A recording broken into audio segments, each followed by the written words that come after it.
There was a time when death did not exist in the lands between. The Elden Ring held it at bay, locked behind a rune that Queen Marika herself had sealed away.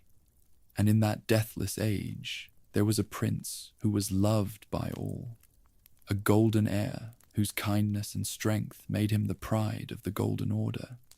His name was Godwyn, and he was supposed to live forever. And then, on a single night, he was murdered. The assassination of Godwyn the Golden was not just the death of a prince. It was the shattering of an era, the corruption of an entire land, and the beginning of a curse that would spread like rot beneath the roots of the Erdtree. His death broke something fundamental in the world, something that can never be repaired. Tonight, I'm going to tell you the full tragedy of Godwyn the Golden, from his legendary life as the greatest of Marika's children, to the night of the black knives that killed him, to the horrifying abomination he became beneath Stormvale Castle. This is a story about the first death in a deathless world and the catastrophic consequences that followed. So settle in and let's descend into one of the most important and tragic stories in Elden Ring. A story about what happens when the one thing that was supposed to be impossible finally comes to pass. Godwyn was the firstborn son of Queen Marika, the Eternal, and Godfrey, the first Elden Lord. His birth marked the beginning of the Golden lineage, a bloodline intended to rule the lands between, under the grace of the Erdtree for all eternity. As the eldest child of the reigning gods, Godwyn carried the weight of a dawning age on his shoulders. He was not merely a prince, he was the primary successor to the throne, and the physical proof that the union between divinity and terrestrial strength was absolute. In the early days of the Erdtree, Godwyn served as the anchor of the Golden Order, while his father, Godfrey, led the long march of conquest against the giants and the various tribes of the continent. Godwyn represented the stability that followed the war. He was the golden child of a burgeoning empire, a figure of immense power who remained untainted by the various curses that would later plague his siblings. His presence ensured that the transition from a land of disparate warring factions to a unified kingdom under the Erdtree was perceived as a divine inevitability. The significance of Godwyn's lineage cannot be overstated. He was the bridge between the age of the Crucible and the age of the Erdtree. Through him, the raw, primal strength of Godfrey was tempered by the celestial grace of Marika.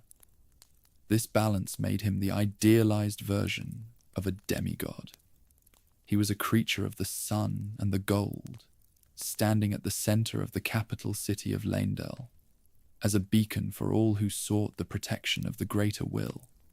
His position as the firstborn gave him a unique authority among the demigods. He was the older brother to the twins Morgott and Mog, though their existence was hidden away in the sewers due to their omen blood. While his brothers were cast aside as shames to the lineage, Godwyn was celebrated as its perfection. He was the face of the family, the one allowed to walk the halls of the palace and lead the armies of the capital in his mother's name. Everything about Godwyn was designed to project permanence. His golden hair, his massive stature, and his unwavering loyalty to the Order suggested a world that would never break. He was the foundation upon which the entire social and religious hierarchy of the lands between was built.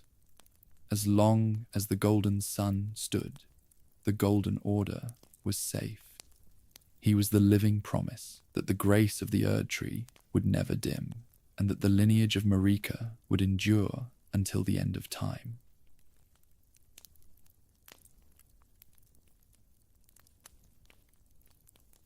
Unlike the later demigods who were often feared for their eccentricities or their terrifying power, Godwyn was a figure of genuine light and warmth.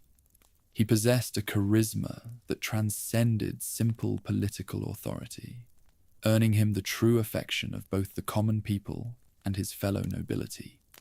Item descriptions, such as those found on the golden epitaph, reveal a deep and abiding love that his siblings felt for him. He was the rare individual who could command an empire without breeding the resentment typically associated with absolute rule.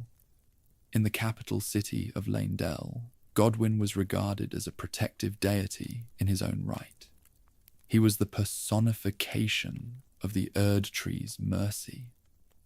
While other demigods might have been distant or preoccupied with their own ambitions, Godwyn remained a constant presence in the lives of his people. He was the patron of the arts and the guardian of the city's peace. The citizens did not just follow him out of duty. They followed him because he represented the very best of what their society could be. His kindness was even extended to those he defeated.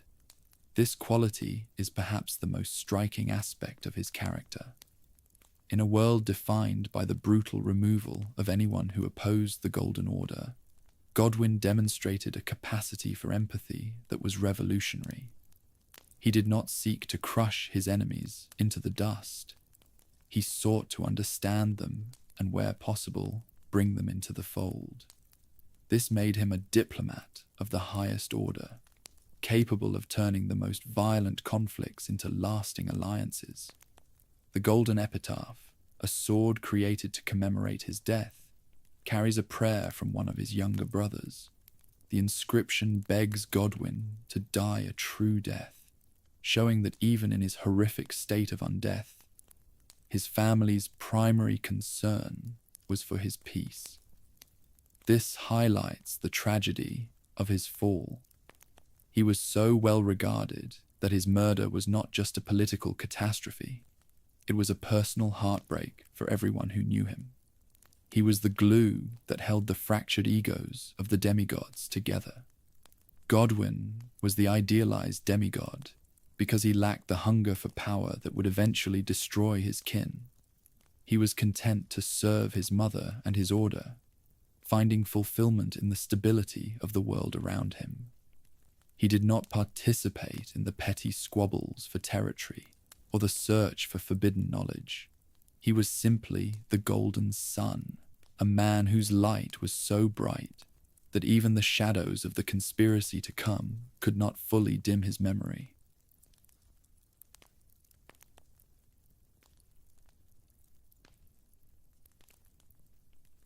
The defining military achievement of Godwyn's life occurred during the war against the ancient dragons.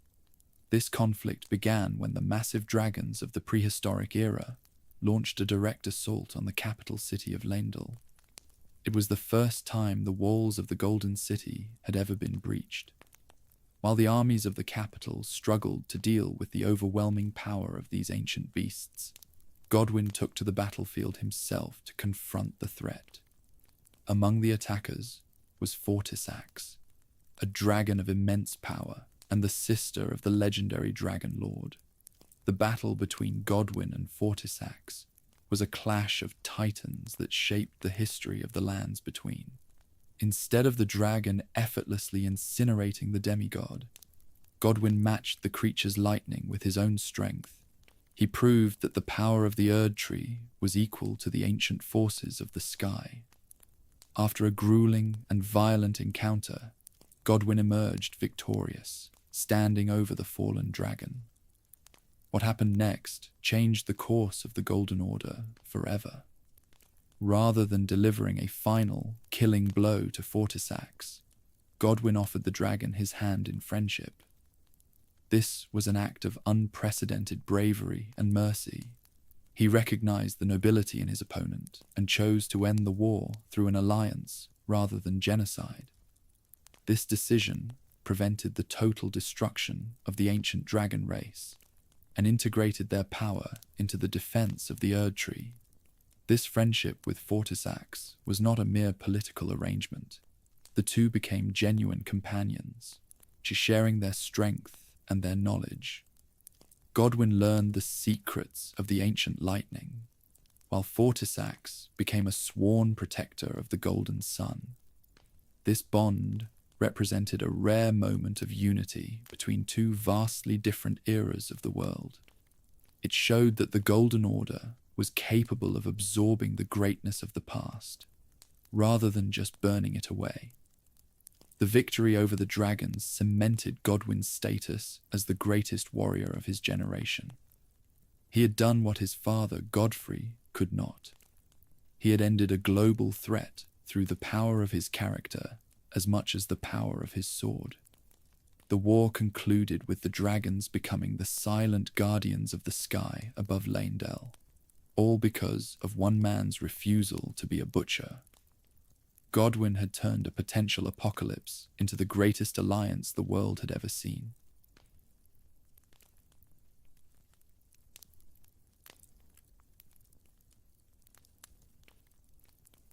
Godwyn brokered with the ancient dragons, led to the creation of the ancient dragon cult within the capital. This was a unique religious movement that allowed the Knights of Leyndell to wield the red lightning of the dragons while still remaining faithful to the Erdtree. This synergy was only possible because of Godwyn's vision. He understood that the Golden Order did not have to be a closed system. By incorporating the strengths of his former enemies, he made the capital city virtually invincible. Godwyn's role as a peacemaker extended beyond the battlefield. He was the primary mediator for the various internal disputes that plagued the growing empire. Whether it was a conflict between noble houses or a disagreement between the differing sects of the Erdtree faith, Godwyn was the one called upon to find a resolution. He possessed a temperament that was immune to the vanity and the pride that would eventually lead his siblings to wage the War of the Shattering. This period of his life was the high watermark of the Golden Order's prosperity. Under Godwyn's influence, the capital was a place of intellectual and spiritual growth. The ancient dragon cult became a respected pillar of the city's defense, and the Dragon Knights served as a reminder of the peace Godwyn had achieved. He proved that the expansion of the Erdtree could be done through diplomacy and mutual respect, providing a stark contrast to the bloody crusades led by other demigods. His ability to unite enemies was a testament to his inherent stability. He did not feel threatened by the power of others. Instead, he sought to elevate those around him. This made him the center of gravity for the entire political world. As long as Godwyn was the one presiding over the councils of Leyndell, there was no fear of civil war or betrayal. He was the one person all the demigods could agree to follow, regardless of their own personal agendas. Ultimately, the peace Godwyn built was fragile, because it relied entirely on his presence. He was the single point of failure for a system that had become too dependent on his individual grace.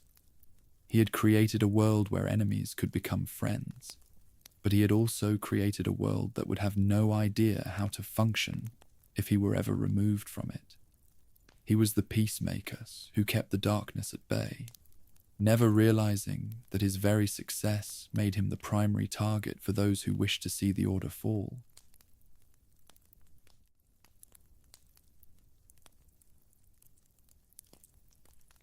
In the years leading up to the conspiracy of the Black Knives, Godwyn stood as the stable center of the royal family.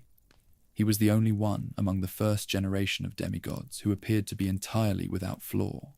Unlike the twins, Morgott and Mog, who were born with the disfiguring omen curse, Godwyn was physically and spiritually perfect. He did not suffer from the madness that would later consume his brothers and sisters, nor did he harbor the secret resentments that were already beginning to fester in the hearts of some of his kin. His lack of inherent flaws made him the standard against which all other demigods were measured. When people spoke of the divinity of the royal family, they were speaking of Godwyn. He was the one who justified the entire concept of a god-ruled world. While other members of the family were already showing signs of the instability that would eventually lead to the Shattering, Godwyn remained a paragon of virtue and mental clarity. He was the only one who seemed truly capable of inheriting the mantle of leadership from Marika. This perfection was what made his eventual murder so devastating to the collective psyche of the lands between. It was not just that a prince had died, it was that the best of them had been taken. The world could understand a demigod falling in battle or succumbing to a curse. But the death of Godwyn was a violation of the natural order he had spent his life defending. He was the only one who didn't deserve a tragic end, which made his fate the most horrific of all. Godwyn also lacked the ambition for godhood that defined his sister Ranni or his brother Rykard. He was content to remain in his station, serving as the loyal protector of the Erdtree. This lack of ego was his greatest strength and his greatest vulnerability. He could not conceive of a world where his own family would turn against him. He walked the streets of Leyndell without fear, because he believed in the goodness of the world he had helped to create.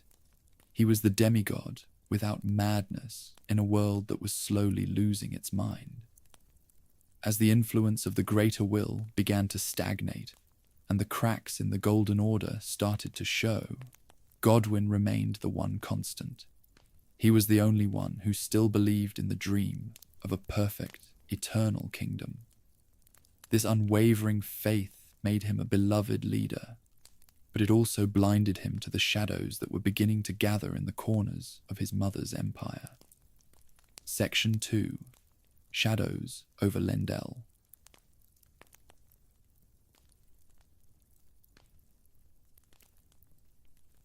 In order to ensure that her age would be one of eternal life, Queen Marika the Eternal removed the Rune of Death from the Elden Ring.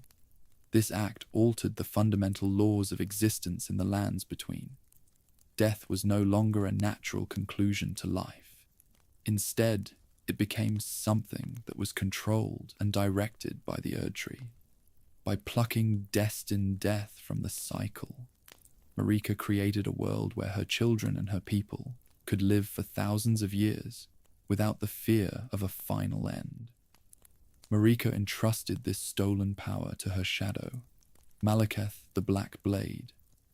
He became the keeper of Destined Death, sealing the rune within his own body and his legendary sword. Maliketh was the ultimate deterrent, a terrifying beastman who possessed the only power capable of truly killing a god. As long as he held the rune, the demigods were immortal.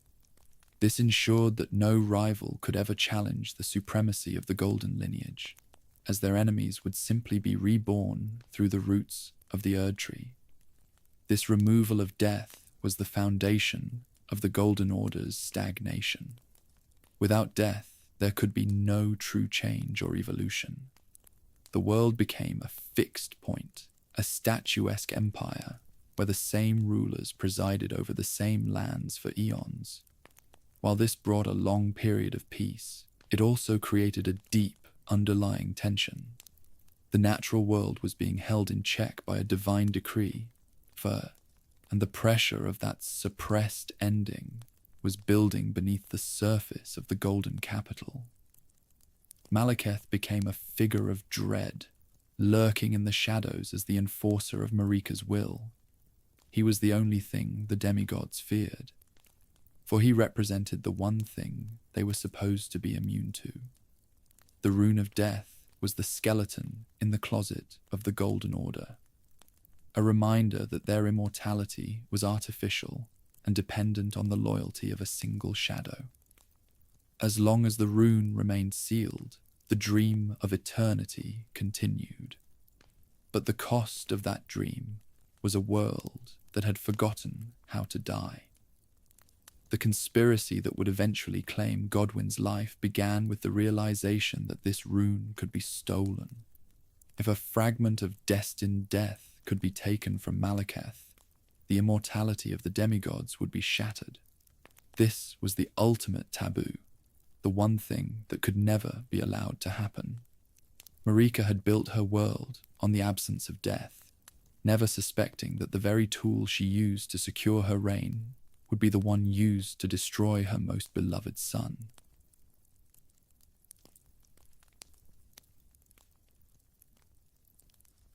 Ranni was one of the 3 children of Radagon and Rennala, later adopted into the royal family as a demigod stepchild. Because of her unique potential, she was chosen by the Two Fingers as an Empyrean, one of the few beings capable of succeeding Queen Marika and becoming the new vessel for the Elden Ring. To the greater will, Ranni was a prize to be groomed and controlled, a future god who would carry on the established order under the guidance of the celestial powers. However, Ranni harbored a deep and burning resentment for the destiny that had been forced upon her. She refused to be a puppet of the greater will or a prisoner of the Two Fingers. She saw the Empyrean flesh she inhabited not as a gift, but as a cage. To Ranni, the Golden Order was a stagnant, controlling force that robbed individuals of their agency. She desired a path of her own making, one that would lead her away from the influence of the Fingers and into the cold mysteries of the moon. To achieve this freedom, Ranni realized she would have to do the unthinkable. She would have to discard her Empyrean body. This was not a simple task, as her flesh was tied to the very essence of the Golden Order. She needed a way to kill her body without destroying her soul, allowing her spirit to inhabit a different form.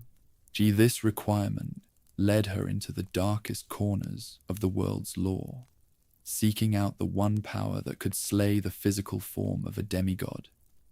Ranni's plan required a sacrifice of immense proportions.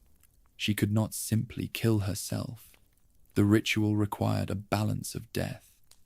For her soul to survive the destruction of her body, another demigod's soul would have to be destroyed while their body remained living. This split in the nature of death would allow her to slip the bonds of the greater will. She looked toward the capital and identified Godwyn the Golden as the perfect anchor for her ritual. The betrayal of Godwyn was not an act of personal malice, but one of cold, calculating necessity. Ranni viewed the Golden Order as a cancer that needed to be removed, and Godwyn was its most perfect representative. By sacrificing him, she could strike a blow against the system she hated while securing her own escape. She was the architect of the first murder in the history of the Erdtree, a woman willing to burn the world down if it meant she could finally walk under a sky that didn't belong to the Fingers.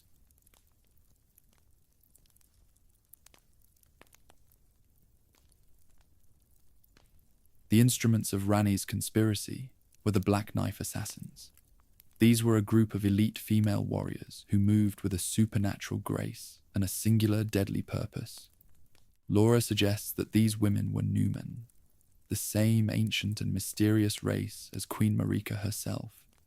They were said to have close ties to the Queen, leading some to wonder if the conspiracy went even deeper than Ranni's own ambitions. They were the shadows of the capital, ghosts who could bypass the most sophisticated defenses of Leyndell. The Black Knife Assassins were not mere mercenaries. They were highly disciplined killers who operated with a religious fervor. They were the scalpel used to cut the throat of the Golden Order, armed with daggers forged from the stolen Rune of Death. They possessed the ability to bypass the immortality of the demigods. Each strike from their blades did not just wound the flesh. It burned the soul and etched the mark of death into the very essence of their targets. Their connection to the Numen race is a vital detail. It suggests that the assassination of Godwyn was an internal betrayal, a strike coming from within the very heart of the royal lineage. These women were not outsiders. They were the hidden elite of the empire. Their involvement meant that no one in the palace was safe, as the killers were people who knew the layouts of the bedchambers and the schedules of the guards. They were the ultimate insiders, turning their ancestral connection to the gods into a weapon against them. On the night of the assassination, the Black Knives moved through the capital like a cold wind. They did not make mistakes, and they did not show mercy. They were a collective force of absolute destruction, focused entirely on the murder of the Golden Sun. The fact that they were all women of the same race as Marika adds a layer of disturbing familial tragedy to the event. It was as if the Queen's own past had returned in the form of hooded killers to take her future away. The Black Knife Assassins remain one of the most mysterious groups in the history of the Lands Between. After the murder of Godwyn, they were hunted and scattered, but their impact was permanent. They had proved that the gods could bleed. By acting as Ranni's hands, they performed the most significant act of violence in the history of the world. They were the ones who held the blades, but it was the stolen power they carried that would eventually drown the world in a new kind of darkness.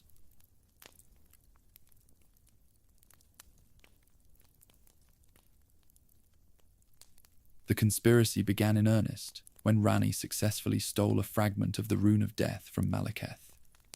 This was a feat of incredible daring, as it required infiltrating the domain of the Black Blade and surviving an encounter with the most feared warrior in the Lands Between.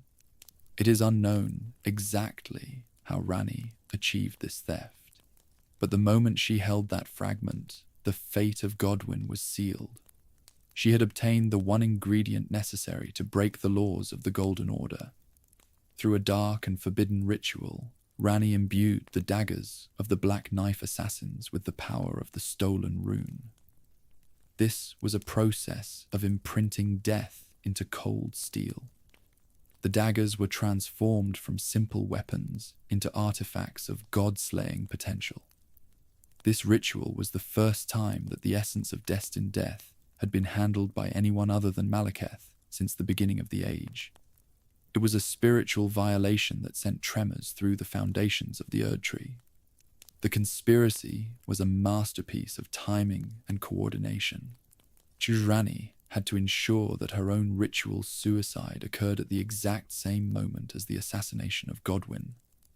Any delay or error in the timing would result in a total death for both, rather than the split death she required. She coordinated with the Black Knives from across the continent, preparing for a single night of absolute violence that would change the world forever. As the daggers were being prepared in the shadows, the capital of Leyndell remained blissfully unaware of the looming threat. Godwyn continued his duties as the Golden Sun, presiding over the peace he had built. There were no warnings and no signs of the coming storm. The conspiracy was so well contained that not even the all-seeing eyes of the Two Fingers suspected that one of their Empyreans was preparing to murder the firstborn of the gods. This was the quiet before the shattering of a world. The conspiracy was more than just a plot to kill a prince. It was an ideological rebellion against the concept of eternity. Ranni and her assassins were preparing to introduce the one thing that Marika had tried to banish, the finality of an ending. By forging those daggers, they were creating the keys that would unlock the door to the apocalypse. The Golden Order was about to face the reality of the death it had tried so hard to forget.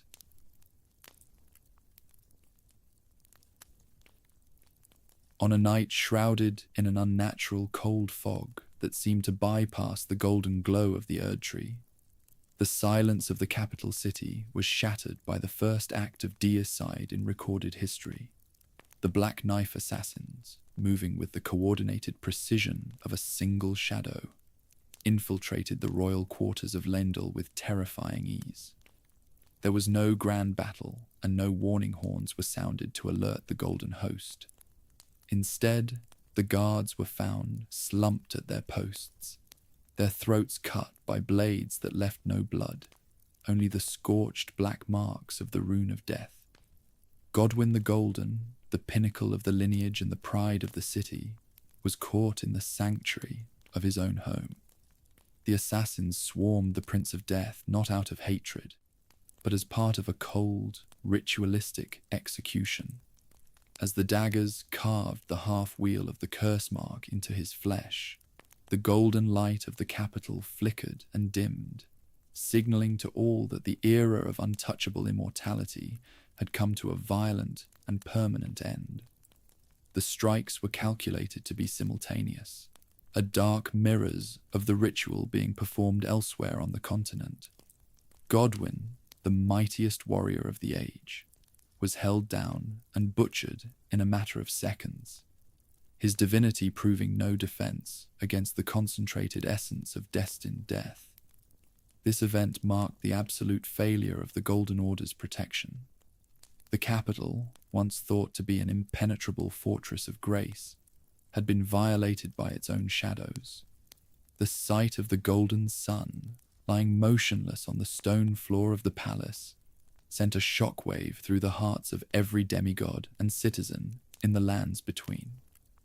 It was the moment that the concept of eternal became a lie.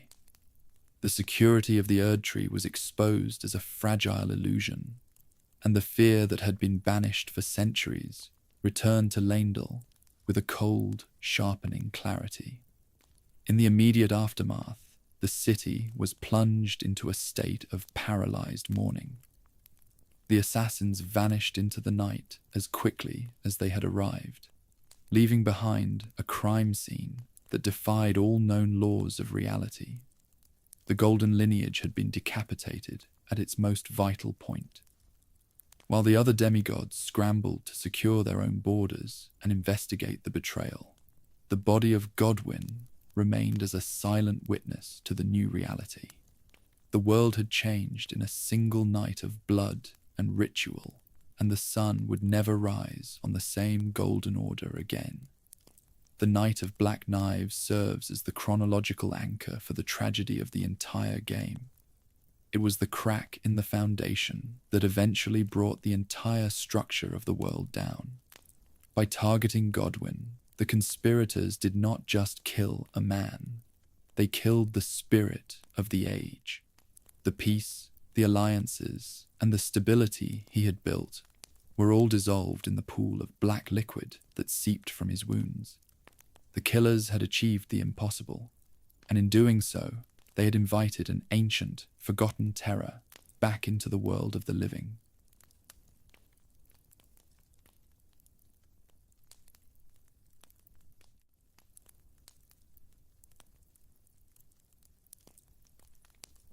The death of Godwyn was a biological and spiritual anomaly that broke the fundamental logic of the Golden Order.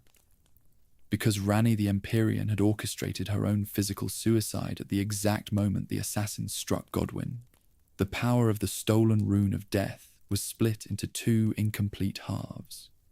The ritual worked with a cruel and unintended symmetry. The curse mark of death was divided, resulting in a dual tragedy that left neither victim truly dead nor truly alive.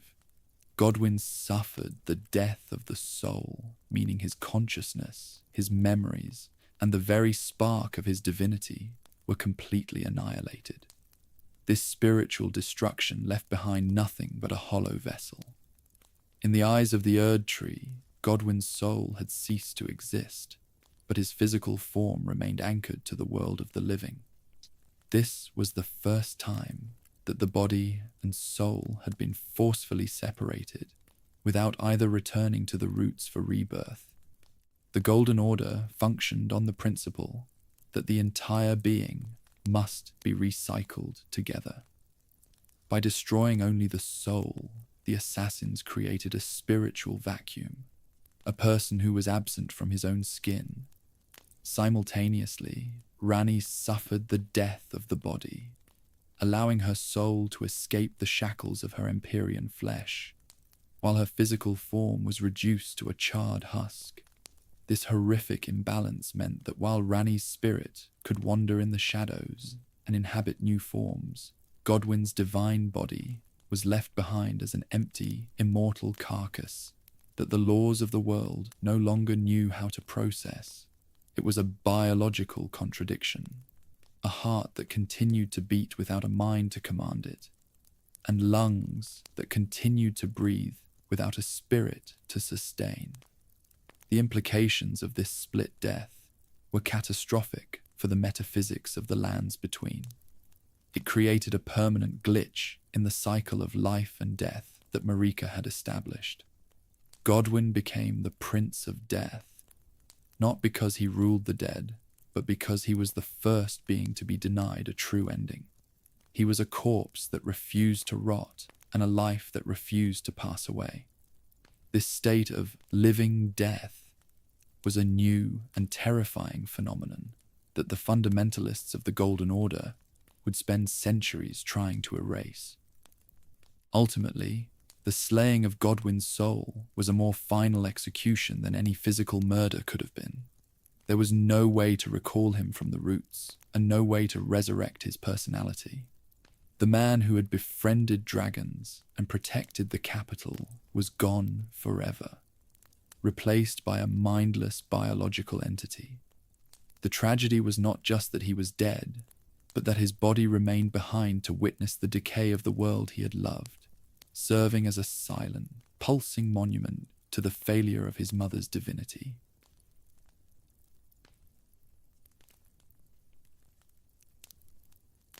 Following the assassination, the state of Godwyn became a lingering horror that far surpassed the tragedy of a simple passing. Because his body possessed the boundless vitality of the golden lineage, but lacked a soul to direct or govern its growth, he became a living corpse in the most literal sense. His flesh did not rot in the way a mortal body would. Instead, it began to proliferate and transform with a mindless, cancerous energy. The grace of the Erdtree, which was meant to sustain a living being, was now feeding an uncontrolled mass of immortal cells. Without the spark of life to maintain his human form, Godwyn's cells began to replicate and warp into something aquatic and alien. He began to lose all resemblance to the Golden Prince who was once beloved by the masses. His skin took on a grey, clammy texture, and his lower half elongated into a grotesque, fish-like tail. His golden hair became a tangled mass of matted fibres, and his face warped into a wide, staring mask that lacked any human expression. He was no longer a person, he was a biological event. He became a biological runaway, a massive and unthinking tumour embedded in the fabric of the world that continued to pulse without reason. This state of being, soulless but biologically immortal, was the ultimate violation of the Erdtree's grace. It represented a future where life exists as a stagnant, grotesque mutation rather than a cycle of growth and rebirth. The sight of his transformation was so disturbing that the survivors of the capital eventually moved him out of sight, deep into the roots of the world, hoping the earth would hide what they could not fix. The horror of Godwyn's condition lay in its permanence. There was no medicine for a soulless god, and no prayer that could restore a mind that had been deleted from existence. He was a prisoner of his own immortality, forced to exist as a mindless organism while the world around him fell into ruin. His body became a breeding ground for a new kind of life, one that was not sanctioned by the greater will. He was the first of those who live in death, but he was also their tragic and involuntary progenitor. This transformation turned the symbol of the golden lineage into a symbol of universal decay. To look upon Godwyn was to see the end of the dream of the Erdtree. He was the physical proof that the eternal world had produced something monstrous and uncontrollable. His existence was a constant, pulsing reminder of the night of black knives, a wound in the world that refused to scab over. He had become a god of cancer, a being whose only function was to grow and spread until he had consumed the very roots that held the world together.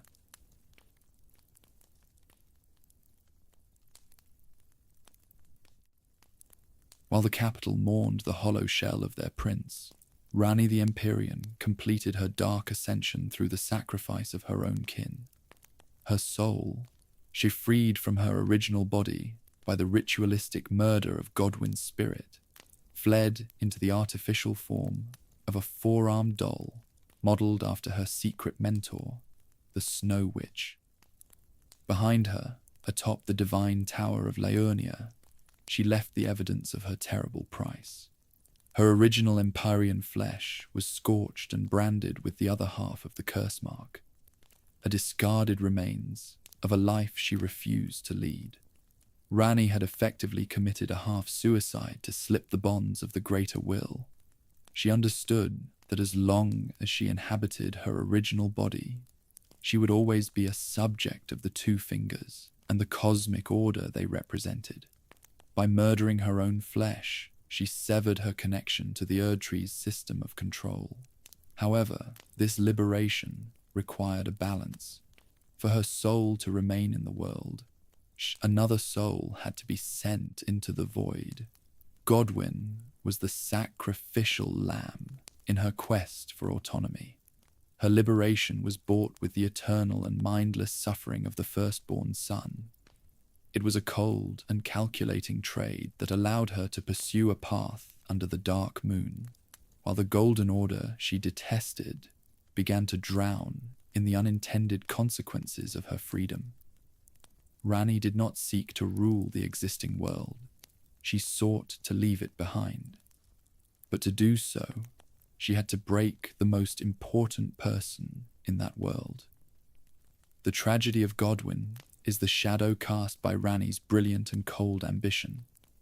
The doll she inhabited became a vessel for her spirit, allowing her to manipulate events from the shadows for centuries. She became a ghost in the machine of the lands between, watching as the Shattering tore her family apart. While her brothers and sisters fought over shards of the Elden Ring, Ranni remained focused on her Age of Stars. She was the only demigod who achieved her goal on the Night of Black Knives, but she did so by creating a biological apocalypse that she never bothered to clean up. In the end, Ranni's half-death was the most successful rebellion in history. She escaped the fate of being a puppet for the greater will, but she left a rotting, immortal god at the center of the world as the cost of her ticket out. The charred remains on the tower in Leyndell were the only physical proof of her crime. While she moved toward a future of cold starlight, the rest of the world was left to deal with the Prince of Death she had created in her wake.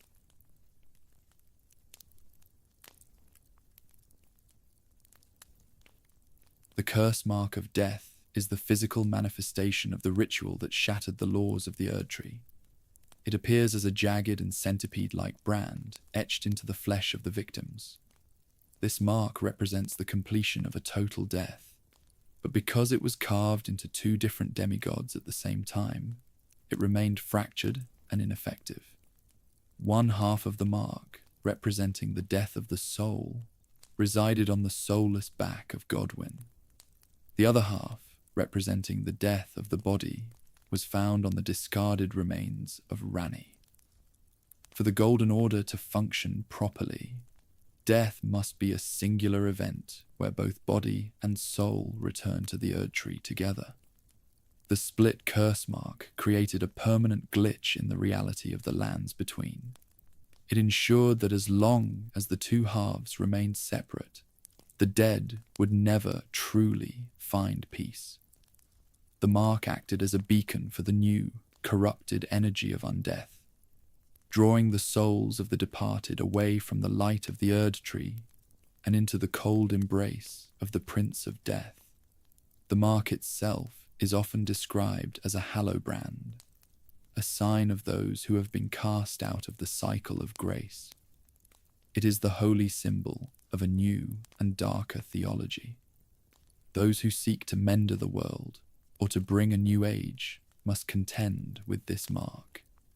It is the key to unlocking the power of the Rune of Death that was stolen so long ago. As long as the mark remains split, the world remains in a state of stagnant half-life, caught between a golden past and a rotting future. For the player, the curse mark of death is a vital object of pursuit. It is the physical evidence of the conspiracy and the only thing that can clarify the nature of Godwyn's condition. To see the mark is to understand the gravity of Ranni's crime. It is a brand of absolute selfishness and absolute tragedy. It shows that the laws of nature were not just broken, but were rewritten to serve the needs of a single Empyrean who wanted to be free. The mark also serves as the foundation for the cult of the Prince of Death.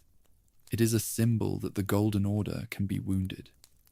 For those who were persecuted or abandoned by Marika's light, the centipede mark became a sign of hope. It represented a world where the Erdtree was no longer the only power in the sky. It was a dark and twisted promise of a different kind of eternity, one that did not require the approval of the greater will. Dizolam.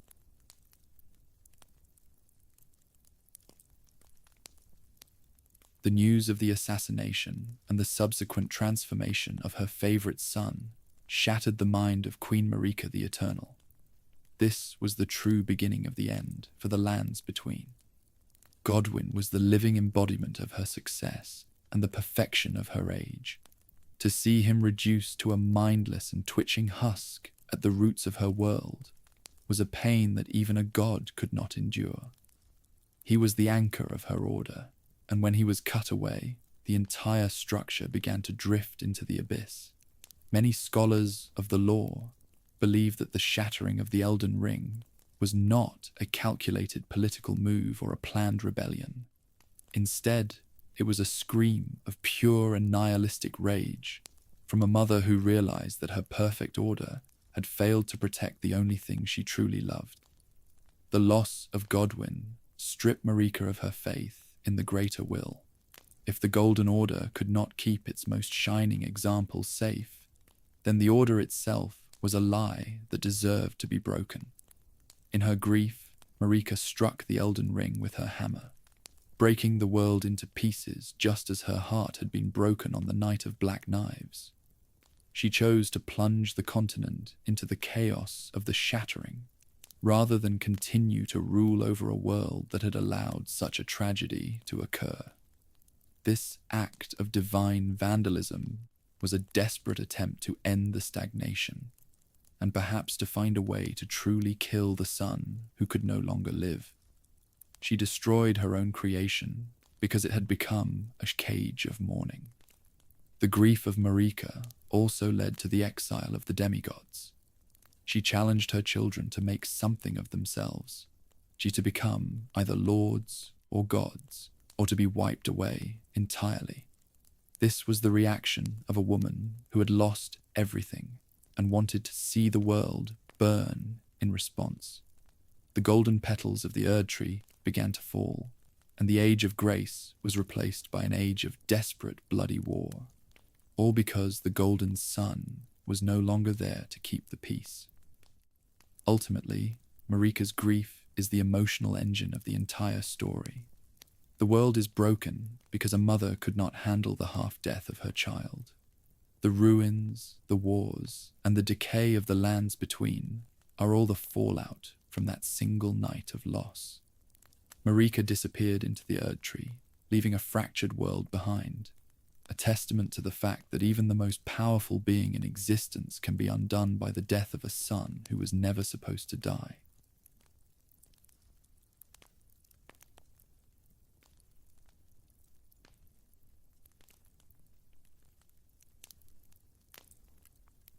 In a desperate attempt to find a solution to his state of undeath, the survivors of the capital buried Godwyn's massive and mutating body deep beneath the earth. They placed him at the very base of the Erdtree, in a cavernous region known as the Deep-Root Depths. This location was intended to be a place of sacred rest, where the roots of the great tree could eventually absorb his remains. The hope was that the Erdtree's divinity would eventually purify his flesh and return his essence to the cycle of rebirth, finally granting him the peace he was denied. However, because Godwyn lacked a soul, the Erdtree could not process his body. Instead of being consumed and recycled, his soulless and immortal flesh began to infect the tree from the inside out. His biomass fused with the ancient roots, turning the primary highway of divine grace into a delivery system for a new kind of corruption. Godwyn did not stay a confined corpse in a coffin. He became a parasitic organism, his cells traveling through the sap and the wood of the world tree. His face and eyes began to grow out of the very wood and stone of the subterranean depths. Visitors to the deep-root depths are met with a horrifying sight. The Prince of Death has become a monstrous, mermaid-like titan, his body stretched and warped beyond recognition. The roots around him are no longer healthy and golden. They are black, thorny, and covered in the same clammy skin that covers his own form. He has effectively turned the foundation of the world into a graveyard that refuses to stay buried. The integration of Godwyn into the Erdtree meant that the corruption was now systemic. He was no longer a localized problem in the capital. He was part of the world's plumbing. Every drop of grace that flowed through the roots was now tainted by his soulless existence. The Erdtree, which was meant to be the source of all life, was now inadvertently spreading the essence of death to every corner of the map. The burial that was meant to fix him had instead ensured that he would never be gone. This biological horror is the physical reality of the game's world. Beneath the beautiful golden vistas and the towering architecture of the surface lies a rotting, immortal god who is slowly eating the world from below. Godwyn is the secret at the heart of the Erdtree, a nightmare that grows larger with every year that passes. He is the first death that never ended, a physical infection that has turned the source of life into a source of absolute, mindless growth.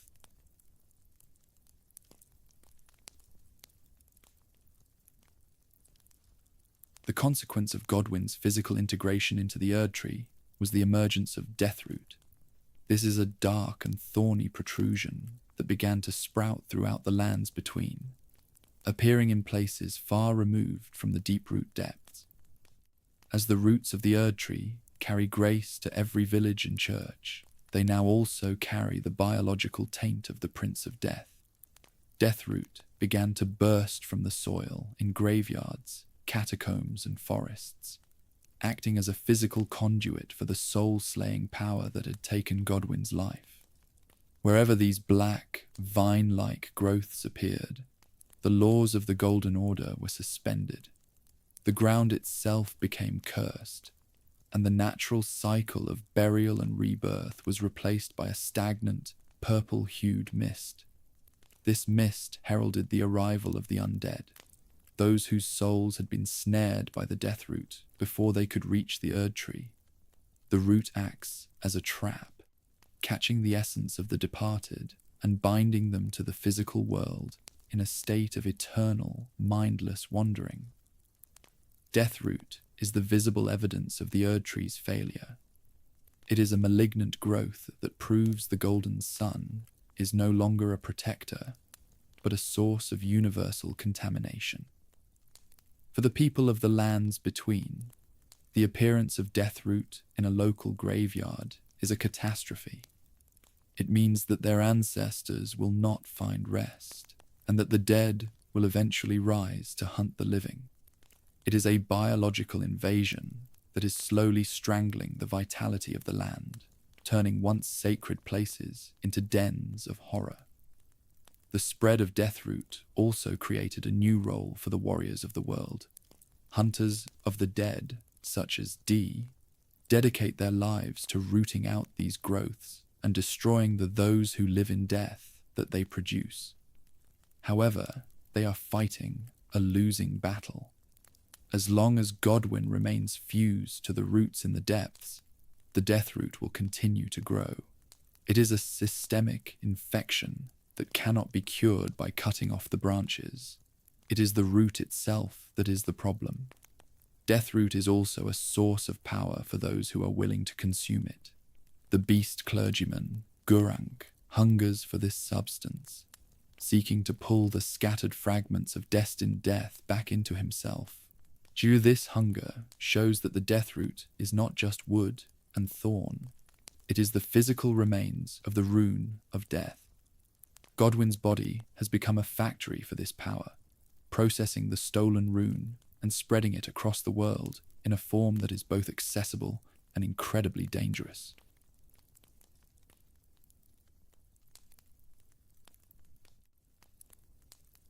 As the influence of Godwyn's corruption spread through the waterways and flooded villages of the continent, new and unsettling figures began to appear.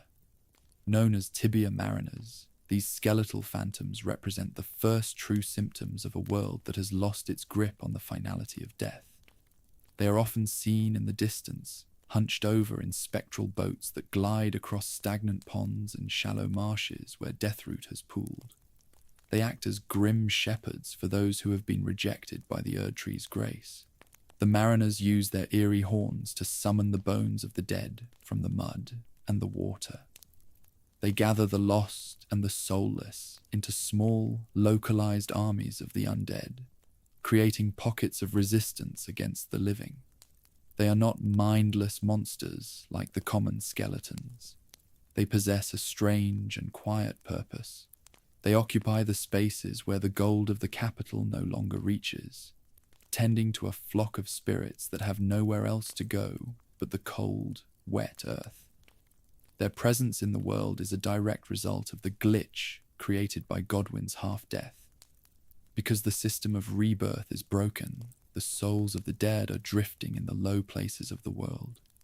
The tibia mariners are the natural response to this accumulation of spiritual waste.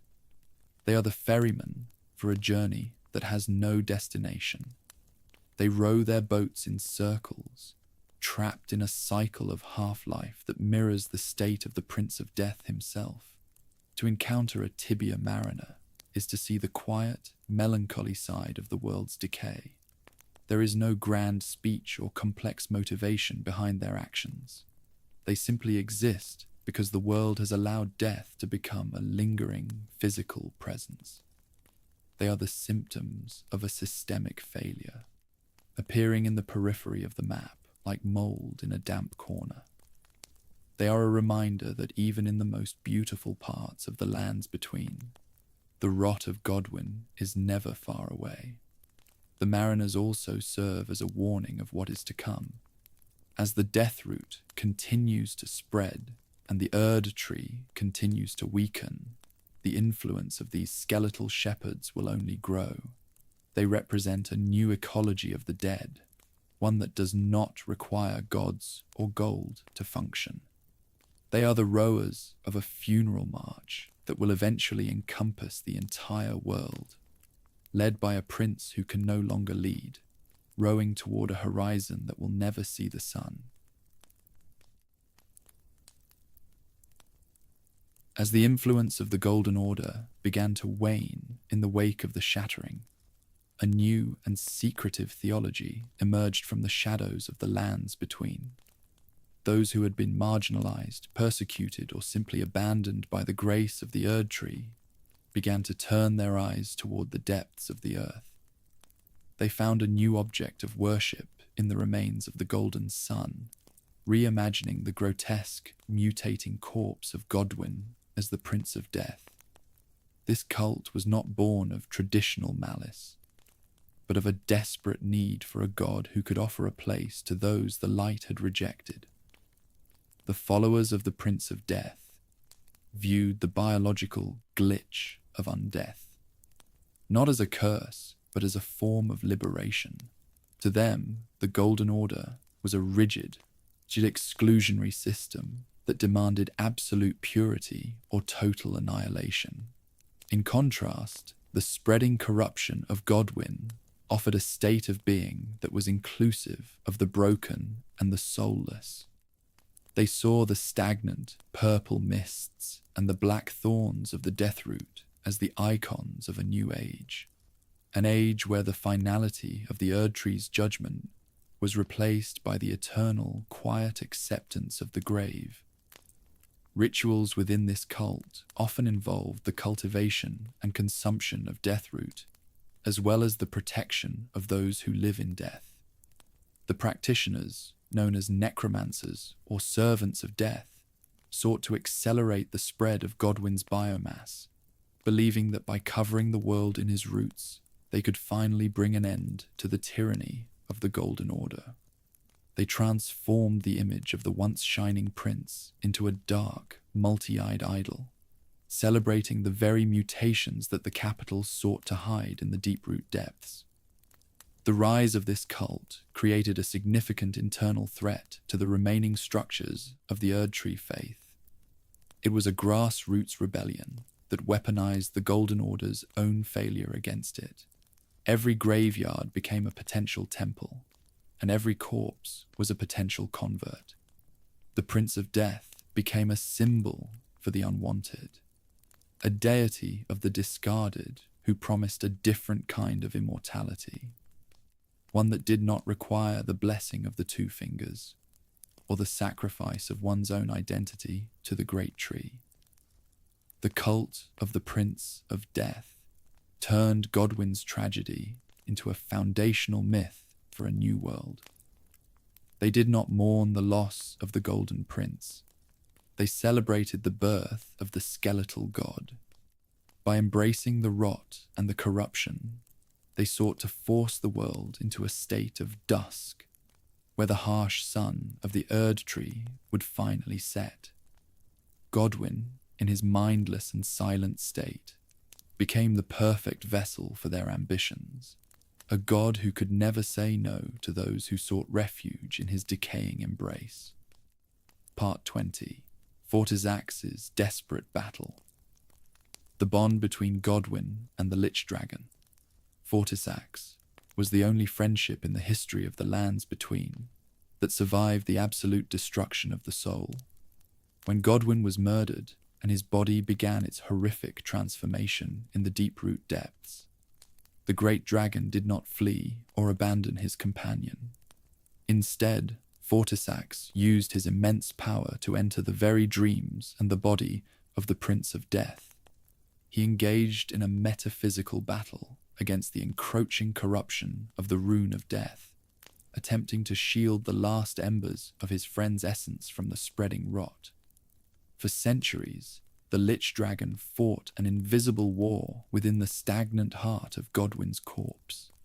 He battled the black thorns and the soul-slaying energy that had turned the golden sun into a monster. It was an act of supreme, selfless loyalty, a dragon of the ancient sky fighting to save a soul that had already been deleted from existence. However, the corruption of Destined Death was too potent, even for a dragon of his stature. As Fortisax stayed within the proximity of the Prince of Death, the very lightning he wielded began to turn from gold to a dark, necrotic gold. The tragedy of Fortisax is that his attempt to save his friend only resulted in his own slow, agonizing corruption. He became the Lich Dragon, a creature of undeath whose scales were overgrown with the same clammy, fish-like skin as Godwyn's body. He failed to purify the prince, and instead, he became a part of the nightmare. His presence now serves as a final, tragic defense mechanism. He endlessly guards the rotting husk of his friend, attacking anyone who dares to disturb the silence of the deep-root depths. When the player encounters Fortisax, they are not fighting a simple beast, but a broken guardian who has lost his mind to the same plague he tried to cure. The dragon's once majestic form is now tattered and grey, his fire replaced by clouds of death mist, and he is the ultimate witness to the fact that Godwyn's fall was so absolute that it could drag even the most powerful beings in the world down with it. His battle was a noble failure, proving that even the strongest friendship cannot mend a soul that has been unmade by the Rune of Death.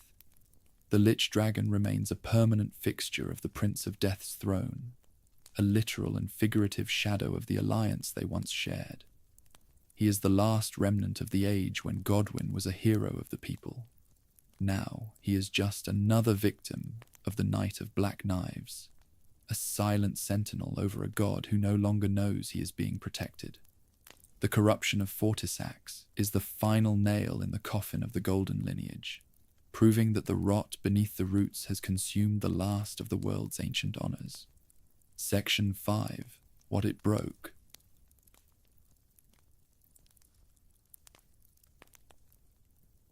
The assassination of Godwyn was the specific catalyst that turned the simmering tensions of the royal family into a global conflagration.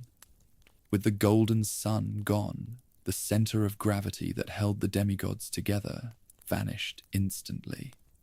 Marika's subsequent act of breaking the Elden Ring was the final signal that the age of unity was over.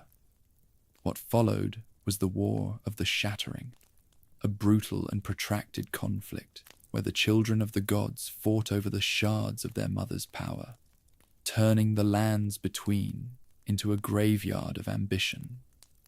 The peace that Godwyn had spent his life cultivating, the alliances with dragons, the stability of the capital, and the mutual respect among his siblings evaporated overnight.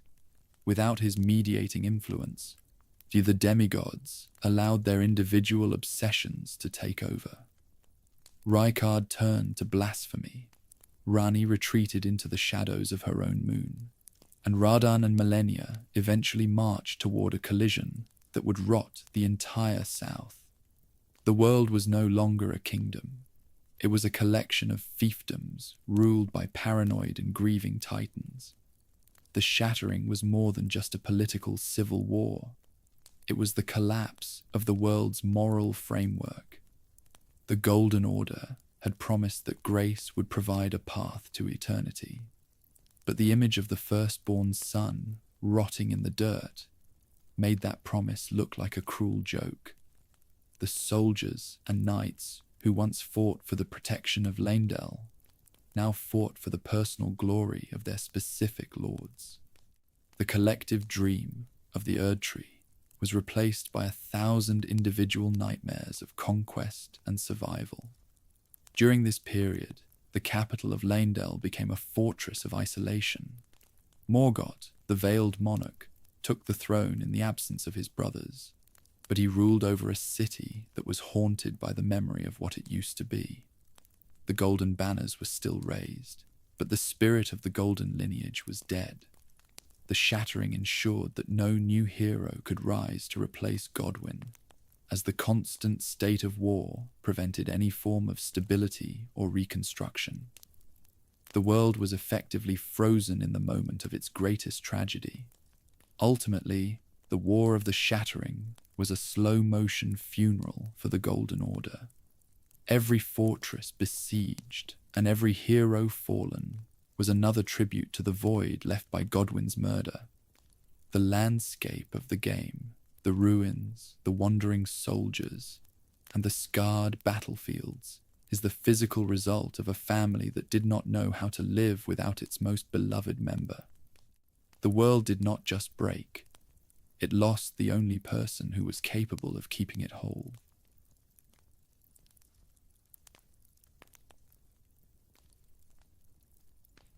Godwyn the Golden functioned as the big brother of the royal family, a unifying force whose mere presence provided a check on the darker impulses of his siblings. He was the one member of the Golden lineage who was universally respected, if not loved, by the various factions of the demigods. When he was removed from the board, the power vacuum he left behind was not just political, but emotional. His death destabilized the internal hierarchy of the demigods, just removing the final barrier to the narcissistic and self-destructive behavior that would soon follow. Without Godwyn to act as the standard-bearer for the Order, the other demigods began to question the legitimacy of the Erdtree itself. Rykard, the Lord of Blasphemy, saw the failure of the capital to protect Godwyn as proof that the Golden Order was weak and deserved to be consumed. Radan, who admired the strength of the Golden lineage, was left without a role model, eventually becoming obsessed with the static preservation of the stars. The loss of the ideal sun meant that every other child was forced to define themselves against a vacancy. The destabilization was particularly felt in the capital of Leyndell. As the firstborn, Godwyn was the expected heir to the throne, and his absence triggered a succession crisis that Marika refused to resolve. This led to the rise of the Omen King, Morgott, who was forced to defend a throne he could never truly inherit. The city became a place of paranoia, where the fear of another assassination led to the systematic purging of anything deemed a threat to the remaining embers of grace. The transparency and openness of Godwyn's era were replaced by secrecy and walls. The loss of the Golden Sun also destroyed the diplomacy that had held the lands between together. The various cults and factions, such as the Dragon Cult and the Carian royalty, no longer had a trusted liaison at the heart of the capital. Communication broke down, and old grudges that Godwyn had smoothed over began to flare up with renewed violence. The world transitioned from a place where enemies could become allies to a place where every neighbor was a potential traitor, waiting for a moment of weakness. Godwyn was the structural integrity of the world. He was the bolt that held the various plates of the Golden Order together. When he was removed, the entire machine began to vibrate itself to pieces. The destabilization was the realization that the Golden Order was not a self-sustaining divine truth, but a fragile piece that depended on the character of a single man. When Godwyn died, the idea of a united lands between died with him, leaving only the fractured remnants of a broken family to fight over the shards. Part 23, Golden Order, Fractures. The death of Godwyn caused a fundamental schism in the theology of the Erdtree, leading to the rise of Golden Order fundamentalism. This was a movement born out of a desperate need to explain how a perfect system could allow the first death of a demigod. The scholars and priests of the capital turned away from the merciful interpretations of the faith that Godwyn had championed, and toward a rigid, mathematical, and often hateful version of the law. They sought to perfect the world through the absolute exclusion of any perceived impurity. This new fundamentalism viewed the undead, those who live in death, born from Godwyn's corruption, as the ultimate blasphemy. Because the Golden Order was based on the idea of a controlled, graceful return to the Erdtree, the existence of a body that continued to walk without a soul was a direct refutation of their god's power. The Church began to authorize holy wars and inquisitions against the undead, in turning the once peaceful religion into a militant organization focused on the systematic purging of the Duskborn and their influence. The fracturing of the Order also led to the creation of the Golden Epitaph and other relics of mourning. The priests were obsessed with fixing the state of Godwyn, but they lacked the power of Destined Death to do so. This led to a culture of stagnation, where the highest goal of the faith was no longer to grow or to help the living, but to preserve a dead past. The Golden Order became a hollow shell, more concerned with the purity of its own logic than the reality of the suffering taking place across the continent. This theological shift effectively alienated large portions of the population, those who found comfort in the old ways, or those who were biologically touched by the new living death, were cast out as heretics. The grace of the Erdtree was no longer a universal gift, but a reward for those who adhered to the strictest possible interpretation of the laws. This fracturing ensured that the world would be permanently divided between the followers of the Gold and the followers of the Prince, with no room left for the diplomacy Godwyn once practiced. The fundamentalists were trying to pray away a biological reality. They treated the spread of Deathroot as a moral failure rather than a systemic infection. By refusing to acknowledge the broken nature of the world, they allowed the corruption to spread even faster in the shadows. The Golden Order did not just break on the night of Black Knives. It turned into a weapon of exclusion, she proving that the death of the Golden Sun had truly taken the heart out of the world's religion. Part 24. Fire, Deathbed Companion. Among the various factions that arose following the fall of Godwyn, none are as intimate or as strange as those led by Fear, the Deathbed Companion. Fear is a woman from outside the lands between, who possesses the unique ability to take the warmth and vitality of champions and transfer it to the dead. She arrived in the service of the Prince of Death, driven by a profound and unconventional love for the soulless remains of the Golden Sun. To Fear, Godwyn is not a monster or a corruption, but a lord who has been cruelly abandoned by a hypocritical order. Fear's mission is to give Godwyn a second life, not as the Golden Prince he once was, but as the first of a new race of beings. She seeks to lay with him at the roots of the Erdtree, using the gathered warmth of the Tarnished to conceive a new rune for the Elden Ring. This mending rune of the Death Prince would officially integrate the state of living death into the laws of the world. Fear represents the ultimate ideological opposite of the Golden Order fundamentalists. She wants to embrace the broken system and make it the new standard for all life. Her role in the narrative is to provide a voice for those who live in death.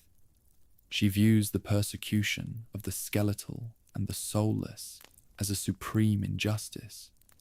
In her eyes, the grace of the Erdtree is a selfish and exclusionary force that refuses to accommodate the natural evolution of the world. She offers the Tarnished a choice, to be the one who finally puts the Prince of Death to rest, or to be the one who helps her create a world where the sun never rises and the dead are finally allowed to exist in peace. The tragedy of Fear is her devotion to a being that cannot love her back. She treats the monstrous, fish-like titan in the deep-root depths with the tenderness one would show a husband, seemingly oblivious to the fact that Godwyn's soul is entirely gone. She is a woman in love with a void, attempting to breathe life into a corpse that has become a world-eating parasite. Her story is a testament to the fact that Godwyn's memory is so powerful that it can still inspire total, self-sacrificing devotion in those who never even knew him in life. Fear's path is the most direct way to resolve the Godwyn problem without simply destroying him. By helping her, the player validates the Knight of Black Knives and turns the tragedy of the Firstborn into the foundation of a new age. She is the priestess of the Duskborn, a woman who believes that the only way to heal the world is to stop fighting the corruption and start worshipping it. Her presence ensures that Godwyn's legacy remains a living, evolving threat to the established order. Part 25. Those who live in death. The term, those who live in death, refers to the skeletal warriors and wandering phantoms that have become a common sight in the lands between since the night of Black Knives. These beings are a biological and spiritual glitch in the Erdtree's system. Because the roots of the World Tree are saturated with Godwyn's soulless essence. The souls of the departed are often caught in a state of stagnation. They are unable to return to the Erdtree for rebirth, yet their bodies continue to function through the necrotic vitality provided by the death root. These undead are not traditional monsters driven by a desire for evil. In many ways, they are the ultimate victims of the Shattering. They are people who died and were denied the rest they were promised by their religion. They wander the woods and the catacombs in a state of confused half-life, protecting the death root as if it were their new source of grace. They represent a new, accidental ecosystem, a biological response to a world that has stopped working properly. To the Golden Order, these beings are an abomination that must be hunted to extinction. Hunters like D and the followers of the fundamentalist path view the undead as a stain on the world that prevents the true order from returning. This has led to a cycle of endless persecution and violence. The undead are trapped in a war they did not choose, caught between a church that wants to burn them and a prince who is too mindless to lead them. They are the physical debris of the Night of Black Knives. The existence of those who live in death raises difficult questions about the nature of life in the lands between. If the body can walk and fight without a soul, what does it mean to be alive? The Golden Order has no answer for this, choosing instead to rely on the sword and the fire.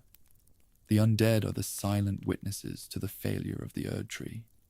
Every skeleton pulling itself out of the mud is a reminder that the eternal age has produced a version of immortality that is cold, lonely, and entirely devoid of grace. Ultimately, those who live in death are the subjects of the Prince of Death. They are the citizens of the rotting world beneath the surface. As the influence of Godwyn continues to spread through the roots, their numbers will only grow.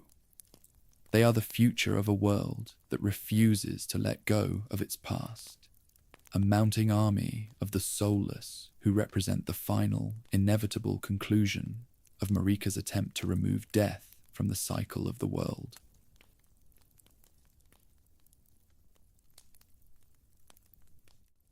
When the Tarnished finally descends into the deep-root depths, they are met with the most horrific revelation in the history of the lands between. Deep beneath the capital of Leyndell, at the very source of the world's water and life, lies the true corpse of Godwyn the Golden. He is no longer the man depicted in the statues of the surface. He is transformed into a monstrous, mermaid-like titan of staggering proportions. His skin is the color of wet clay, and his lower body has elongated into a massive, translucent tail that pulses with an unnatural, necrotic light. The most disturbing aspect of the revelation is the loss of his humanity. Godwyn's face has warped into a wide, flat mask with empty, staring eyes, and a mouth that seems frozen in a silent, eternal scream. He resembles an ancient, deep-sea creature more than a demigod. This physical transformation is the result of centuries of soulless growth, a biological runaway process where the vitality of the Erdtree has been twisted into a grotesque, aquatic mutation. He is the Prince of Death, but he looks more like a mistake of nature. The environment of the deep-root depths mirrors this corruption. The roots of the Erdtree are covered in eyes and clammy flesh, as if the tree itself is becoming a part of Godwyn's body. The air is thick with the scent of stagnant water and old earth. To stand before the corpse is to realize that the Godwyn everyone remembers is truly gone. There is no soul in that massive frame, only a collection of immortal cells that continue to grow because they have forgotten how to stop. It is a place of absolute, silent horror. This location proves that the Golden Order's attempt to bury the problem was a catastrophic failure. They thought that by placing him at the roots, the tree would fix him. Instead, he has become the tree's parasite. But the deep root depths are the biological engine room of the world's decay. Every stream of water that flows from this place carries the seeds of deathroot to the surface. To see Godwyn in this state is to understand that the world is not just breaking. It is being replaced by something unrecognizable. The revelation in the depths is the moment where the tragedy of Godwyn becomes a physical reality for the player. He is no longer just a name in a lore description. He is a massive, pulsing problem at the center of the earth. The Golden Sun has become a god of cancer, an immortal organism that will eventually consume everything if a new order is not established. It is the final proof that the Knight of Black Knives was the most successful act of destruction in the history of the world.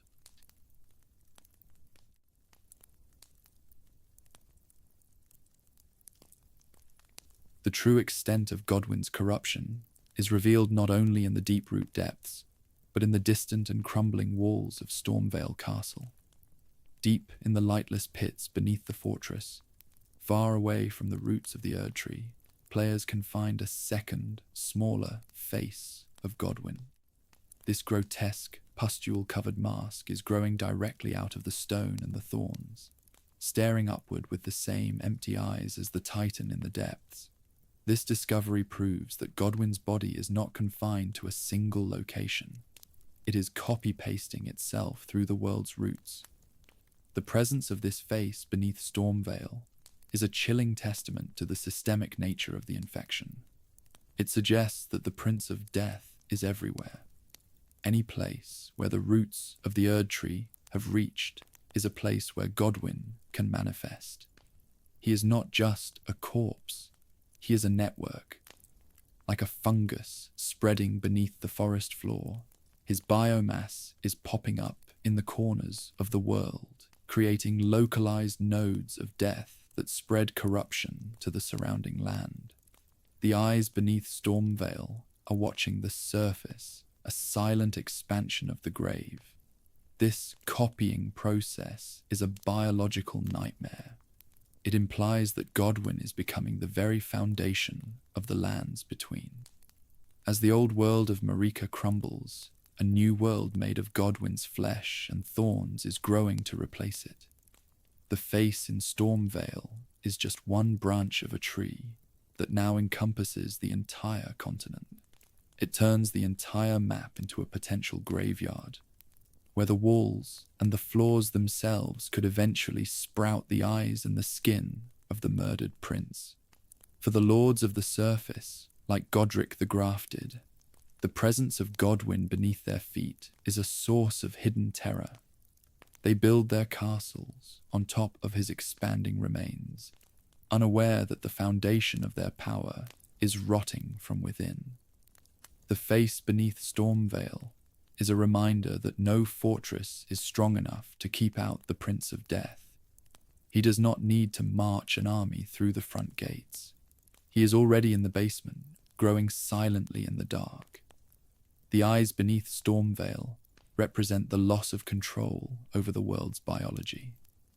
The Golden Order cannot stop this growth because it is happening through the very roots they rely on for grace.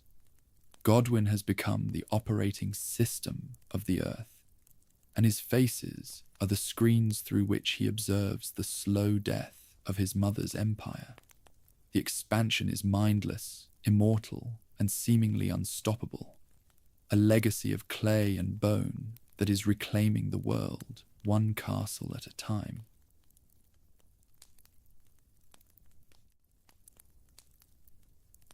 The biological spread of Godwyn throughout the lands between is a direct result of how Queen Marika structured her world. When she established the Erdtree as the singular source of life and rebirth, she created a network of roots that reached into every catacomb, every hero's grave, and every corner of the continent. These roots were meant to be the highways of grace, pulling the souls of the departed back to the center for recycling. However, by burying the soulless, immortal flesh of Godwyn at the heart of this system, the Golden Order inadvertently turned these highways into a delivery system for his corruption. The roots no longer just carry life, they carry him. Because Godwyn's body retains a boundless, undirected vitality, it uses the Erdtree's own infrastructure to expand.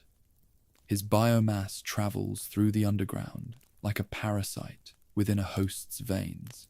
This explains why his likeness and his thorns appear in places as distant as the cliffs of Limgrave or the snowy peaks of the north. He has integrated himself into the very plumbing of the world. The Erdtree is essentially trying to process an unkillable, unrecyclable entity, and in doing so, it is being forced to replicate his tissue throughout its entire structure. This systemic takeover has inverted the purpose of the Great Tree. Traditionally, burial at the roots was the highest honor, a way for a warrior to become one with the gold of the Order. Now, those buried in the earth are being fed into the spreading biomass of the Prince of Death. They are being absorbed by Godwyn before they can ever reach the light of the Erdtree.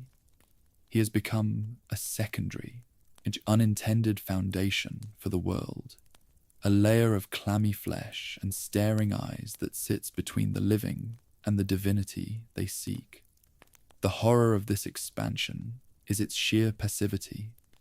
Godwyn is not attacking the world in a conventional sense. He is simply existing within it, and his existence is incompatible with the established laws of nature. The roots carry him because they cannot do anything else. They are programmed to transport essence, and Godwyn's essence is a relentless, mutating growth. He has become the new soil of the lands between, ensuring that any future order built upon this land will be rooted in the remains of the firstborn son. Ultimately, the Erdtree and Godwyn have become a single, inseparable organism. To heal the tree would require the total extraction of Godwyn, an impossible task given how deeply his flesh has fused with the ancient wood. The Golden Order is being strangled by its own anchor. The very system designed to ensure eternal life has become the vessel for an eternal, mindless decay, proving that Marika's attempt to control the cycle of death has resulted in a world that is being consumed by its own foundations. Part 29. Is Godwyn conscious? The most terrifying question surrounding the Prince of Death is whether any fragment of the man who was Godwyn remains within that gargantuan, warped frame. The metaphysical reality of the Knight of Black Knives states clearly that his soul was annihilated. In the logic of this world, the soul is the seat of memory, identity, and will. Without it, the body is nothing more than a biological engine. When we look into the massive, empty eyes of the creature in the deep-root depths, we are not looking at a prisoner or a suffering god. We are looking at a void. He is a god of pure instinct, a collection of immortal cells growing without a mind to guide them. This lack of consciousness is precisely what makes him so dangerous. A sentient villain can be reasoned with, bribed, or understood, but Godwyn is a force of nature.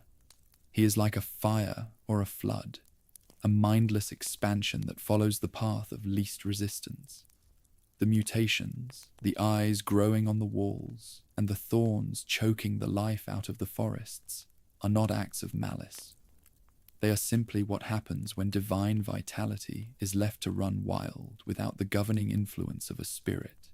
He is a god of cancer, an entity that exists only to persist and proliferate. However, the cult that surrounds him, and including fear, persists in treating him as a conscious entity. They speak to him, offer him warmth, and project their own desires onto his silent form. This creates a secondary layer of horror, the tragedy of a world worshipping a vacancy. They are trying to find meaning in a biological accident. Fia's attempt to lay with him and conceive a rune is a desperate move to give a mind back to the mindless. But even she is ultimately interacting with a husk. The Godwyn who loved Fortisax and protected Leyndell is not there to receive her devotion. The silence of Godwyn is the silence of the grave itself. He does not scream, he does not speak, and he does not react to the world around him.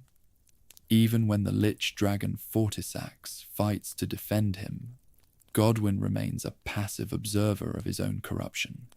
So he is a biological monument to the fact that once the soul is gone, the body is just meat, even if that meat is divine.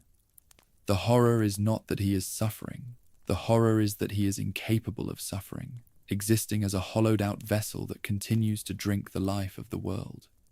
In the end, the question of his consciousness is answered by the state of the world he left behind. A conscious Godwyn would never have allowed his friend Fortisax to be corrupted, nor would he have allowed his body to become a plague upon his mother's kingdom.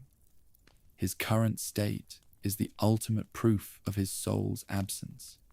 He is the first death because he was the first person to truly leave his body behind, leaving the lands between to be haunted by a shell that has forgotten how to be human. Part 30. Age of the Duskborn ending. The conclusion of Fia's journey offers the player a way to resolve the tragedy of Godwyn by officially incorporating his state of being into the laws of reality.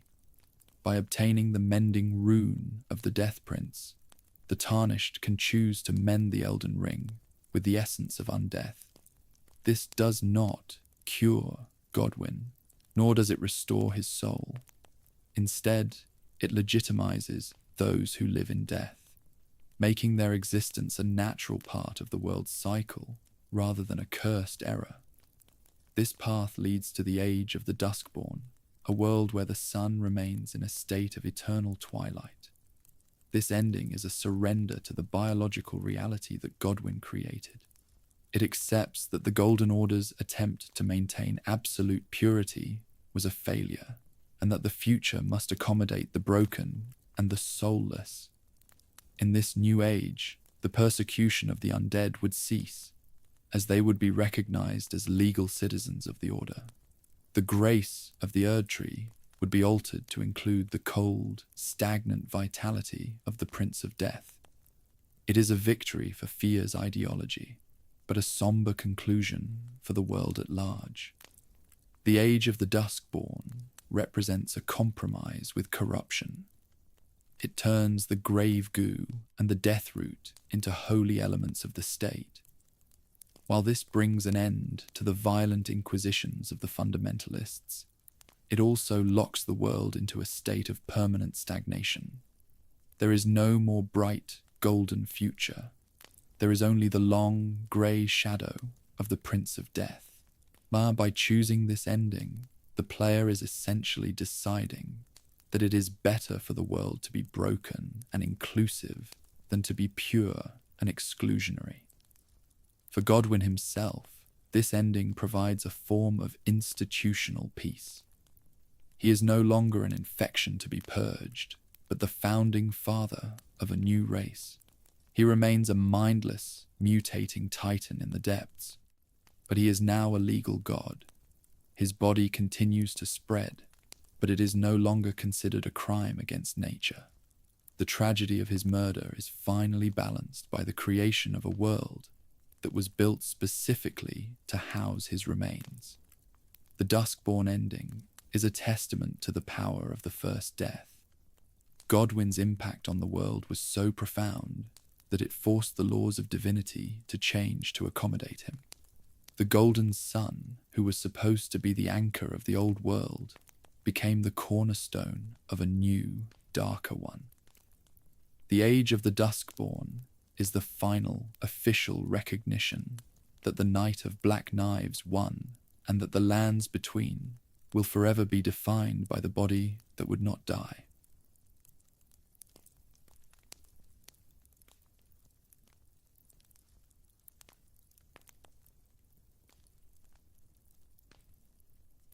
In the narrative architecture of the lands between, Godwyn's death was a structural necessity. He was the death of innocence for the Golden Order. For the story of the Shattering to have any weight, the first casualty had to be the person who was least deserving of it. If a corrupt or petty demigod had been murdered, the world might have seen it as a simple political assassination. But by taking Godwyn, the peacemaker, the beloved brother, and the perfect successor, the conspirators proved that no amount of virtue or grace could protect you from the reality of destined death. His murder served as the ultimate proof that the Golden Order was a fragile illusion. Marika had built a world on the promise of security and eternity, and Godwyn was the living symbol of that promise. When he fell, the entire psychological foundation of the Empire collapsed. The demigods realized that if the Golden Sun could be butchered in his own bed, then none of them were safe. This realization triggered the paranoia and the frantic grab for power that led to the Shattering. He had to die first, because his death was the only thing capable of breaking his mother's spirit. Godwyn also represents the loss of the golden ideal. After his death, the word golden in the game takes on a sarcastic or tragic tone. The golden lineage becomes a line of monsters and failures like Godric. The Golden Order becomes a rigid, hateful fundamentalism.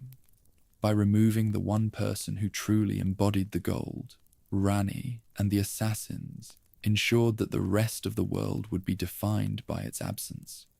He was the light that had to be extinguished for the shadows of the game's story to have any depth. Symbolically, Godwyn is the bridge that was burned.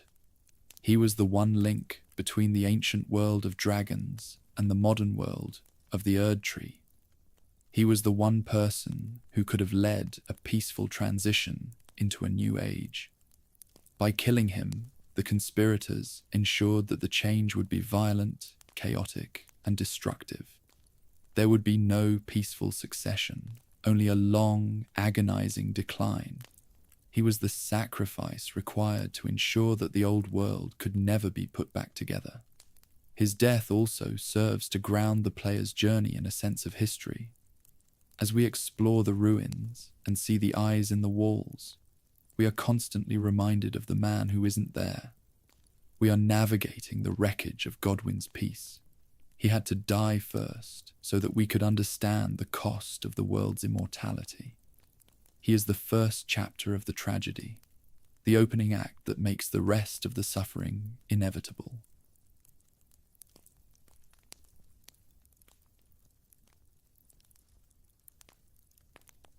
The role of Ranni in the death of Godwyn is one of the most debated aspects of the world's history. To achieve her own freedom and usher in the Age of Stars, she had to commit a crime of unthinkable proportions. She did not just kill Godwyn.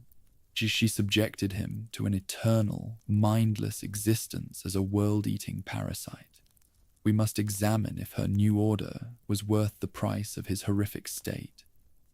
Ranni's cruelty was not born of sadism, but of a cold, mathematical conviction that the total destruction of the Golden Order was the only way to save the world from stagnation. From Ranni's perspective, Godwyn was the ultimate jailer. As long as the perfect prince lived, the people would never look away from the Erdtree. He was the charismatic face of a system that she believed was robbing humanity of its agency. To break the cage, she had to break its most beautiful inhabitant. She chose Godwyn precisely because he was the anchor. By removing him, she ensured the entire ship would drift.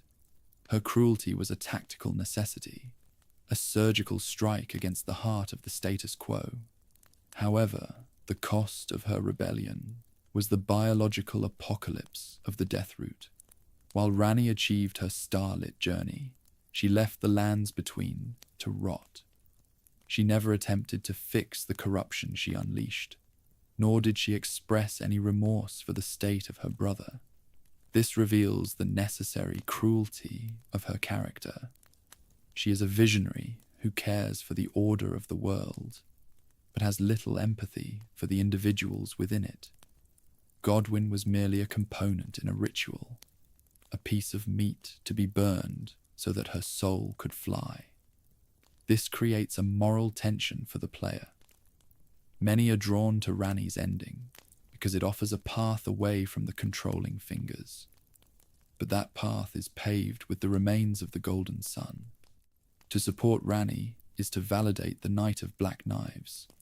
It is an acknowledgement that some progress requires a foundational atrocity.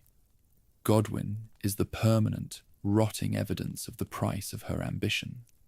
He is the ghost at the feast of the Age of Stars, a reminder that her new world was built on a foundation of betrayal.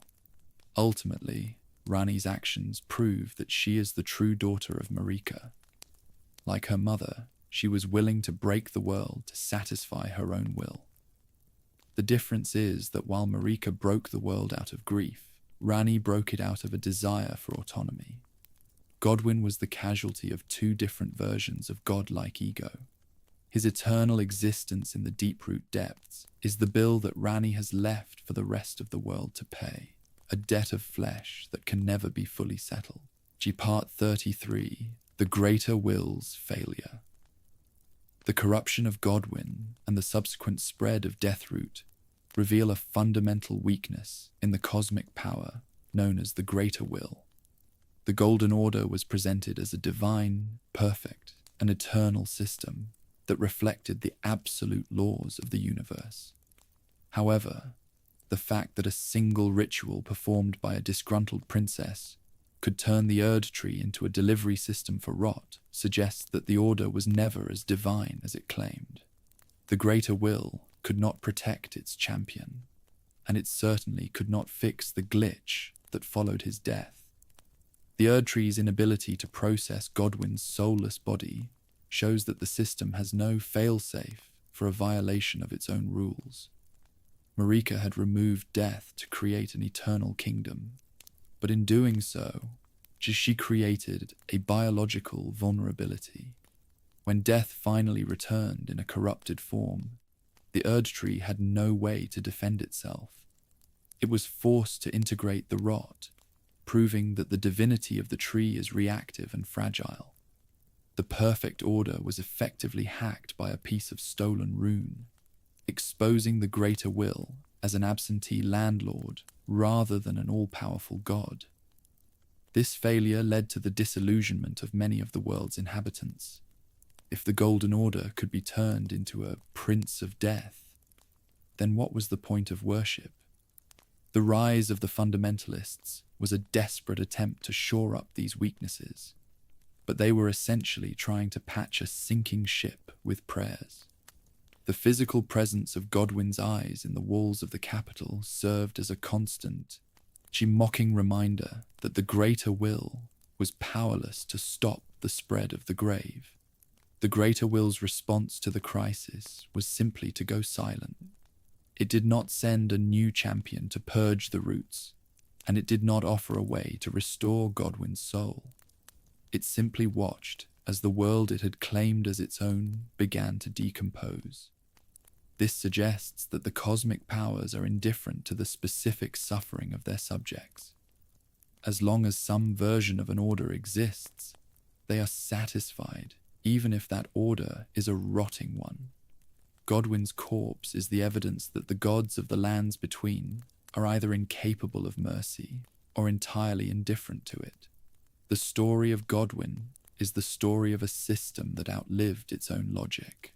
The Greater Will promised a world without an end, but it ended up producing a world that cannot stop ending.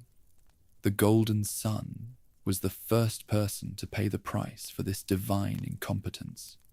His body is a monument to the fact that the Golden Order was a flawed experiment, a beautiful golden mask placed over a foundation of sand that was washed away the moment the first black knife was drawn. Part 34. Death as Liberation versus Corruption. In the lands between, There is a profound contrast between the true death that was stolen and the corrupted death that Godwyn represents. Destined Death, the power held by Maliketh, is a force of clean, final annihilation. It is the natural conclusion to a life, a return to the void that allows for new things to grow. In contrast, the grave goo and death root of Godwyn represent the wrong kind of immortality. It is a state of being where you are denied an ending, forced to persist as a biological remnant without a purpose. Godwyn is the embodiment of what happens when death is denied its dignity. The Golden Order attempted to frame the removal of death as a liberation from the fear of the end. Marika wanted to create a world where her children would never have to say goodbye.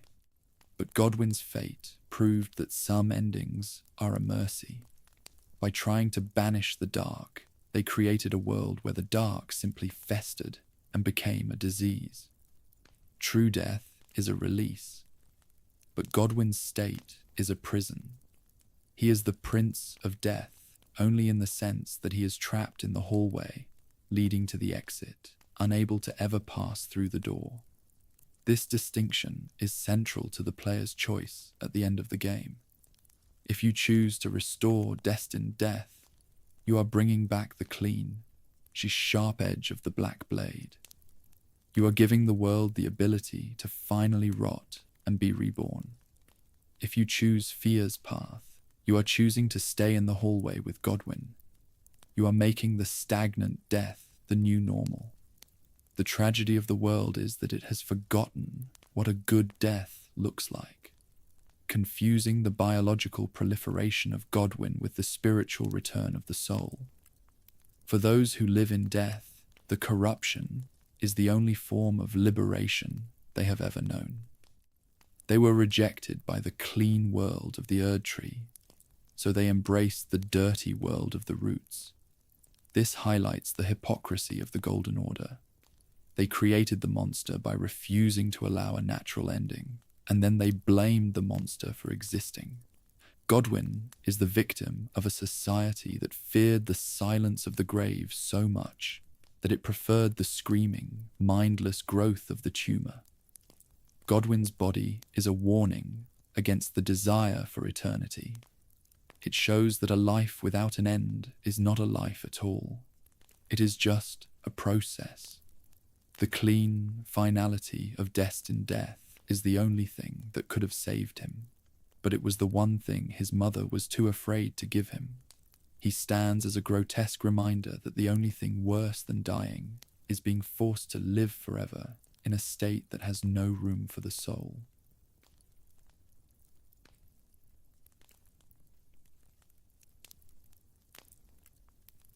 When we look back across the entire history of the demigods, Godwyn emerges as perhaps the only one who was truly blameless.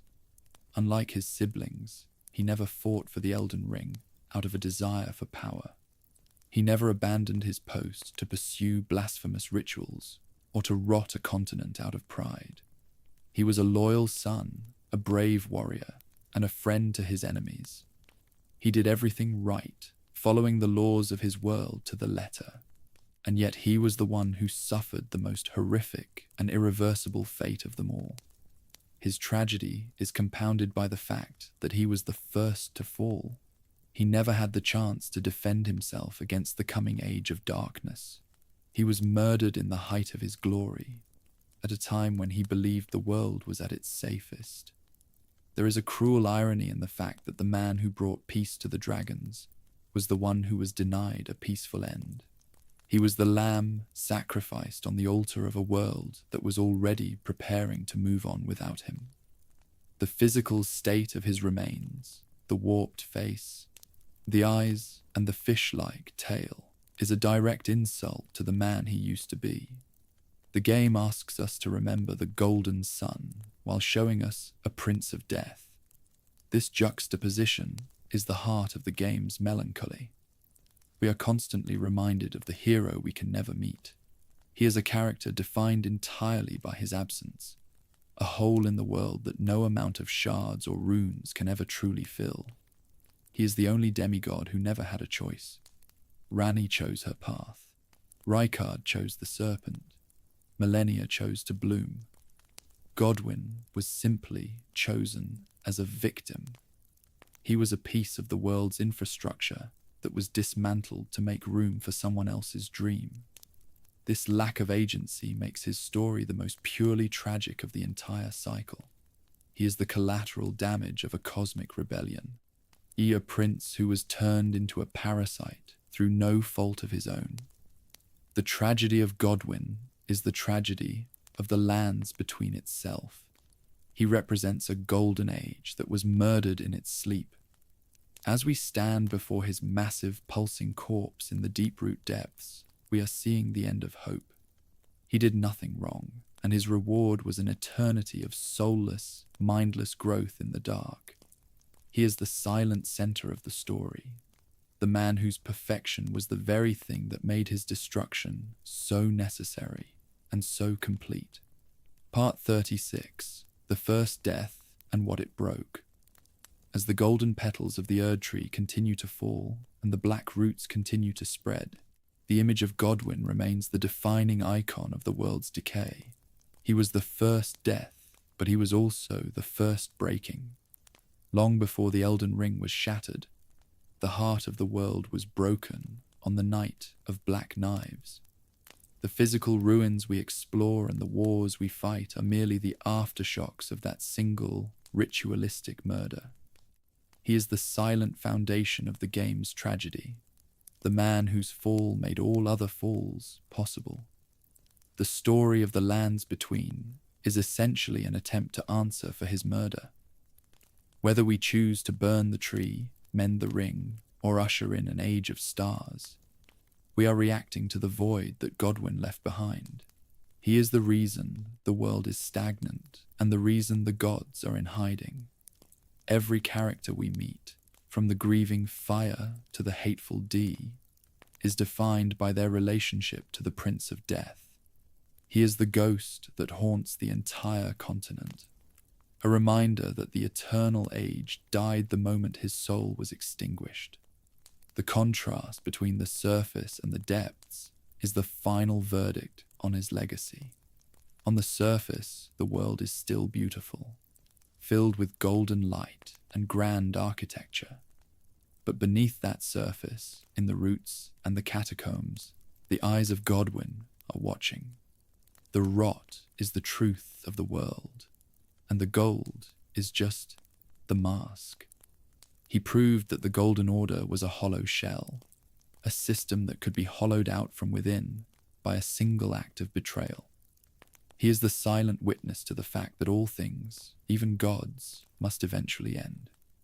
We close on the image of the Golden Prince and the Black Roots.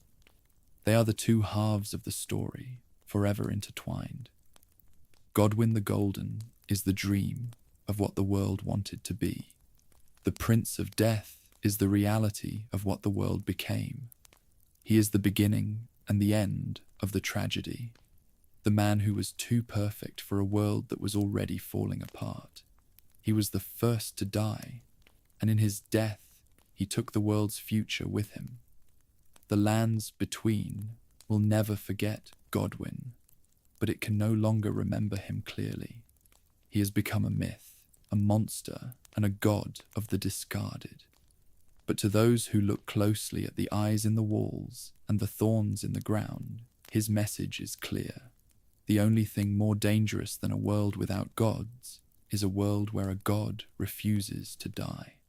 Godwyn the Golden is gone, but the Prince of Death is eternal, a silent foundation of clay and bone that will outlast the Erdtree and the stars themselves.